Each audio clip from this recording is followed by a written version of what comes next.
Sentence du cheikh Sidi Hamza al-Qadiri al-Bouchichi. La vraie connaissance ne s'obtient qu'avec humilité. La démarche pour s'acheminer vers elle est semblable à celle d'une personne qui veut boire l'eau d'un ruisseau, elle devra se baisser pour boire. L'eau est toujours située dans le lieu le plus bas, il nous faut être comme l'eau. Le respect des prescriptions de la loi divine, charia, joue le même rôle que la cire du bouchon qui empêche le liquide de se répandre hors de la bouteille. Un récipient peut être rempli d'eau, mais si le fond est éventré, tout le liquide va s'en échapper, on aura beau essayer de le remplir à nouveau, rien ne pourra se conserver. Cette image illustre la situation du disciple qui n'applique plus la loi divine. Rien n'est en dehors de Dieu. Il enveloppe toute chose. On contemple cela après la réalisation. Cette réalisation est quelque chose de donné. Dans ce domaine, les sciences extérieures ne servent à rien. Un savant a l'habitude de tout mesurer, de tout évaluer, de tout peser. Celui qui se situe au-delà de cette approche ne se pose plus ces problèmes.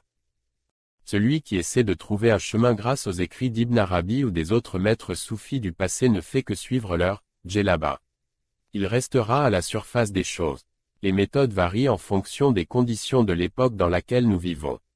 Seul un maître vivant détient les clés de la progression initiatique.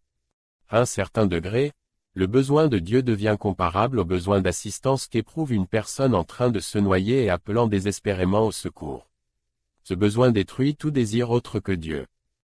La sagesse est dans le cœur, celui qui veut avoir de l'eau dans son puits doit creuser, plus il creuse, plus l'eau est abondante, s'il arrête de creuser, l'eau ne dépasse jamais le niveau initial. Celui qui creuse ce puits ne doit pas dire ou croire que l'eau a atteint le niveau maximal, il doit continuer de creuser, car ce puits n'a pas de limite. Chacun doit veiller sur son cœur. Toute suggestion devra être rejetée. Il faut rejeter ce qui est malsain en soi et tenter de s'ouvrir à toutes les grâces divines, à ce qui est positif et favorise le cheminement et la progression. Mais comment rejeter les suggestions négatives? Lorsqu'on les sent arriver, il faut dire à son ego qu'il a tort et que c'est lui qui a tous les défauts et non les autres, c'est moi qui suis en tort. Si je vois le défaut dans l'autre, c'est parce qu'il est en moi, sinon je ne l'aurais pas vu. Invoquer jusqu'à ce qu'on dise, c'est un fou. Hadith. Le dhikr pratiqué régulièrement fait disparaître progressivement les désirs et les pensées impures. De la même manière, si des chasseurs se rendent chaque matin dans la forêt et tirent des coups de fusil, alors tous les animaux apeurés s'enfuient en entendant les coups de feu, puis reviennent un peu plus tard dans la journée. Mais comme les chasseurs reviennent tous les jours, les animaux finissent par changer d'endroit. L'état spirituel est la manifestation de l'attirance du disciple, y compris son corps, vers l'esprit.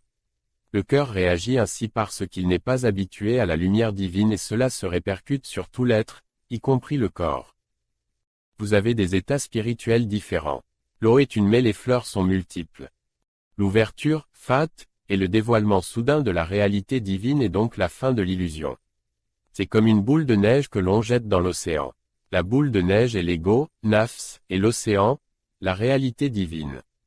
La boule de neige n'est rien d'autre que de l'eau gelée. Une fois jetée dans l'océan, elle redevient liquide. L'ego n'a qu'une existence éphémère et illusoire si on le considère en lui-même, coupé de son origine. De même, pour la boule de neige. Si on se fie à son état présent, à sa consistance du moment, elle semble différente de l'eau, elle paraît être d'une nature originale. En réalité, elle n'est rien d'autre que de l'eau, une goutte semblable à toutes les autres gouttes de l'océan. Il n'y a qu'une eau et différent état de cette même eau. Il n'y a pas d'autre réalité que la réalité divine, la ilaha illallah. Il n'est pas possible d'avoir des prétentions à l'amour divin alors qu'il y a encore des attaches liées au bien de ce monde présentes dans le cœur. C'est ainsi que l'on peut éprouver l'amoureux, l'amour véritable va de pair avec une véritable générosité. Sidi Boumedienne racontait souvent l'histoire suivante, un homme prétendait à l'amour de Dieu et de son prophète. Dieu voulut alors l'éprouver et lui envoya un ange sous forme humaine qui lui dit, « Ô toi qui prétends à l'amour de Dieu et de son prophète, donne-moi ta djellaba. » Cet homme la lui donna. Puis l'ange lui dit encore, « Donne-moi ta robe. » L'homme la lui donna aussi. Il ne lui restait plus qu'un pantalon et l'ange lui demanda de le lui donner. L'homme alla dans un lieu caché, enleva cet habit et le jeta par-dessus. Il ne lui restait plus rien. Il entendit alors une voix céleste qui lui dit, « Si tu prétends aimer Dieu, et son prophète, ta prétention est véritable. Il fut donc agréé en cet état. Je tiens à l'amour plus qu'à toute autre chose. Prions pour que Dieu ne nous le retire pas. L'amour entre les disciples et entre les Phocara et le Maître est infini, il grandit sans cesse. On voudrait ne jamais se séparer. Cet amour est dû au secret spirituel, sire, et existe car nous ne sommes réunis que pour Dieu. Cet amour fait tomber toutes les différences culturelles. C'est l'amour qui met les cœurs à l'œuvre, en mouvement, qui fait agir. L'amour est la monture des esprits, c'est à travers lui que l'on connaît toutes choses. Quand l'amour habite le cœur, plus rien ne paraît difficile et on tire profit de tout ce qui nous arrive. Ceci provient du fait que, grâce à l'amour, le voile qui nous sépare de la réalité devient de plus en plus ténu, on éprouve alors une joie profonde du fait de cette proximité et on est envahi par la perception de la beauté. C'est l'amour qui provoque une blessure, un cri. Ne crie que celui dont le maître est ivre. Aimez toutes les créatures, quelle que soit leur religion, leur race ou leurs opinions. Chacun est à la place où Dieu l'a mis et il ne nous appartient pas d'en juger. Sidi Boumedienne interdisait toute lecture sur le soufisme à ses disciples, sauf les Hikam de Ibn Ataïla. Il vaut mieux faire directement l'expérience des choses plutôt que d'en avoir une idée préconçue qui pourrait même constituer un voile.